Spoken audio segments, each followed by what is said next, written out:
Halo semua, perkenalkan nama saya Nikade Heniula Andeni, absen 22, kelas 12 MIPA 6. Nah, jadi sekarang saya akan membahas materi mengenai sistem dan struktur politik ekonomi masa demokrasi terpimpin. Jadi yang pertama saya bahas yaitu perkembangan politik pada masa demokrasi terpimpin. Jadi, apa sih demokrasi terpimpin itu? Demokrasi terpimpin dimulai dari disampaikannya Dekrit Presiden tanggal 5 Juli 1959. Soekarno menjelaskan, demokrasi terpimpin adalah demokrasi kekeluargaan tanpa anarkinya, liberalisme, dan tanpa otokrasi diktator. Pemerintahan demokrasi terpimpin bertujuan untuk menata kembali kehidupan politik dan pemerintahan yang tidak stabil pada masa demokrasi liberal. Adapun ciri-ciri dari demokrasi terpimpin adalah yang pertama, presiden berperan sebagai penguasa tertinggi dalam suatu negara. Yang kedua, peran partai politik terbatas. Yang ketiga, peran militer semakin besar. Dan yang keempat, paham komunisme berkembang. Selanjutnya yaitu perkembangan politik.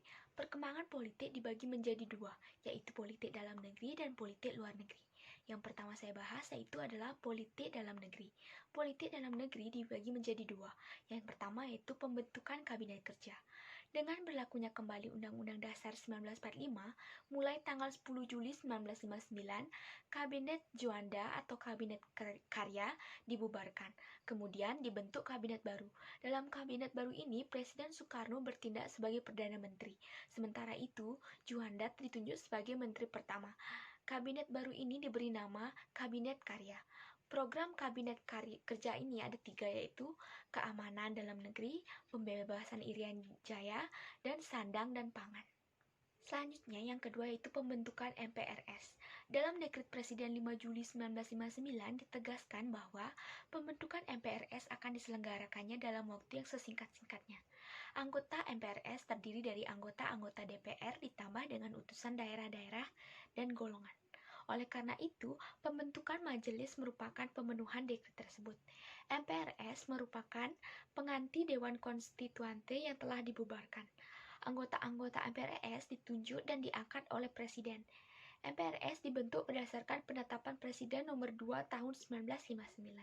Anggota MPRS harus memenuhi syarat, antara lain, setuju kembalinya kepada UUD 1945, setia kepada perjuangan RI, dan setuju dengan manifesto politik.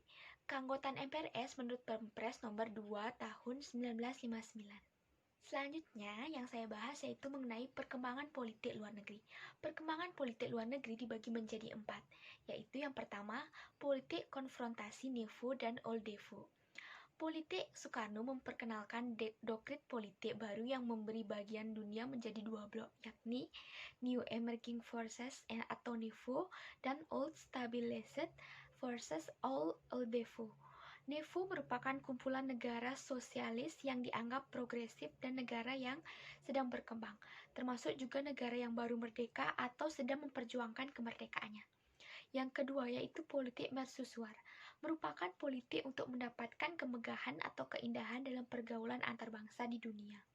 Politik mercusuar dilaksanakan oleh Presiden Soekarno karena berasumsi Indonesia sebagai mercusuar yang mampu menerangi jalan negara-negara NEFO.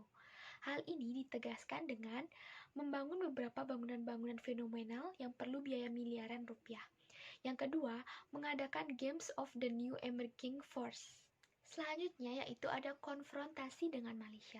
Pemerintah Indonesia berpendapat pembentukan Federasi Malaysia sebagai proyek neokolonialisme Inggris yang dianggap membahayakan Indonesia dan negara-negara NEFO.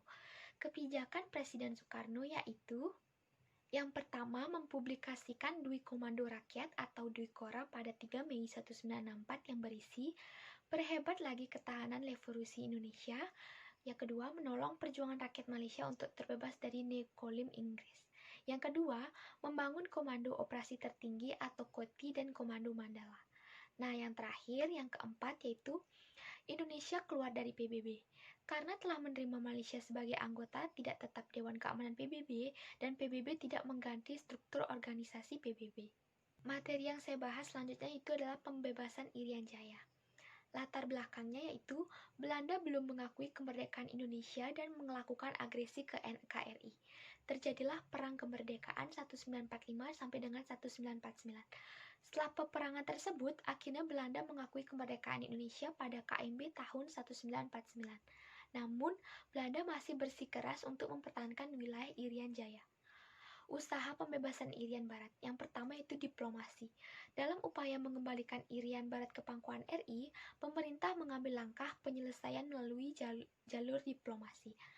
Hal ini dimaksudkan untuk menghindari terjadinya konflik bersenjata yang banyak memakan korban. Jalur diplomasi yang dilakukan pemerintah RI adalah melalui forum internasional dan mengadakan perundingan langsung dengan Belanda. Nah, dalam diplomasi dibagi menjadi dua langkah, yaitu yang pertama forum internasional. Langkah-langkah RI dalam upaya pengembalian Irian Barat melalui forum internasional adalah yang pertama, tiap tahun masalah Irian Barat dimasukkan dalam agenda sidang umum PBB. Namun, Indonesia belum mendapat dukungan 2/3 jumlah suara karena Belanda mendapat dukungan negara blok barat. Yang kedua, melalui konferensi Asia Afrika, Indonesia mendapat dukungan dari negara-negara Asia Afrika, namun belum memenuhi 2/3 jumlah suara karena negara-negara Asia Afrika belum banyak yang menjadi anggota PBB. Selanjutnya yaitu perundingan dengan Belanda. Pada akhir tahun 1950, Indonesia mengajak Belanda untuk berunding. Namun, sampai tahun 1953, Belanda tidak mau diajak berunding. Belanda bersikukuh mempertahankan Irian Barat sebagai daerah kekuasaannya dan tidak mau diajak berunding. Indonesia kemudian mengumumkan pembubaran Uni Indonesia Belanda secara sepihak pada tanggal 10 Agustus 1954. Pada tanggal 3 Mei 1956, Indonesia membatalkan persetujuan KMB. Perusahaan-perusahaan Belanda yang ada di Indonesia diambil alih pemerintah dengan PP nomor 23 tahun 1958. Indonesia kemudian mendirikan Provinsi Irian Barat dengan ibu kota sementara di Soussieu, Maluku Utara, tanggal 17 Agustus 1956. Di pihak lain, Belanda mendirikan negara Papua di Irian Barat dan memperkuat angkatan lautnya. Nah, selain dengan diplomasi, yang kedua yaitu ada konfrontasi politik dan ekonomi. Setelah rapat umum digelar, rakyat dan pemerintah Indonesia mulai melaksanakan aksi sepihak. Di antaranya, para buruh yang bekerja pada perusahaan-perusahaan Belanda melakukan aksi mogok. Selanjutnya, pelarangan terhadap beredarnya semua terbitan atau film yang menggunakan bahasa Belanda. Yang ketiga, melarang KLM atau maskapai penerbangan Belanda melintas di semua wilayah Indonesia. Dan yang terakhir yaitu penghentian kegiatan perwakilan konsuler Belanda di Indonesia. Pada tanggal 10 Februari 1958, dibentuk Front Nasional Pembebasan Irian Barat untuk menggalang dukungan terhadap penyelesaian masalah Irian Barat. Ketegangan antara Indonesia dengan Belanda mencapai titik puncak dengan pemutusan hubungan diplomatik terhadap Belanda tanggal 17 Agustus 1960. Dan yang terakhir yaitu adalah konfrontasi bersenjata. Kegagalan perundingan penyelesaian sengketa Irian Barat di forum PBB serta sikap pemerintah yang dianggap terlalu lemah terhadap Belanda menimbulkan beberapa reaksi di masyarakat. Rakyat sudah tidak sabar dengan secepatnya ingin mengembalikan Irian Barat ke dalam wilayah Negara Kesatuan Republik Indonesia.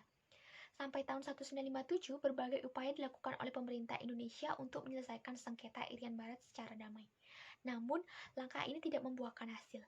Belanda tetap bersikap tidak mau menyerahkan Irian Barat. Pemerintah Indonesia mengambil keputusan untuk merubah strategi diplomasi dari defensif menjadi ofensif. Pada tanggal 19 Desember 1961, lahirlah Trikomando Rakyat atau Trikora yang diucapkan oleh Presiden Soekarno dalam suatu rapat raksasa di alun-alun. Selanjutnya, materi terakhir yang saya akan bahas adalah perkembangan ekonomi. Perkembangan ekonomi Indonesia masa demokrasi terpimpin, negara Indonesia memang dikategorikan negara yang baru merdeka.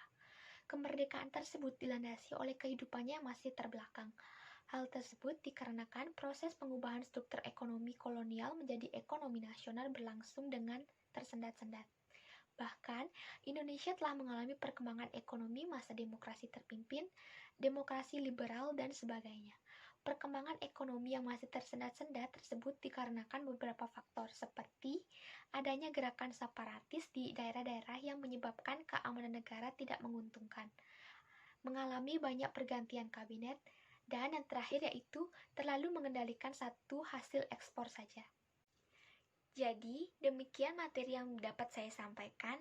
Terima kasih.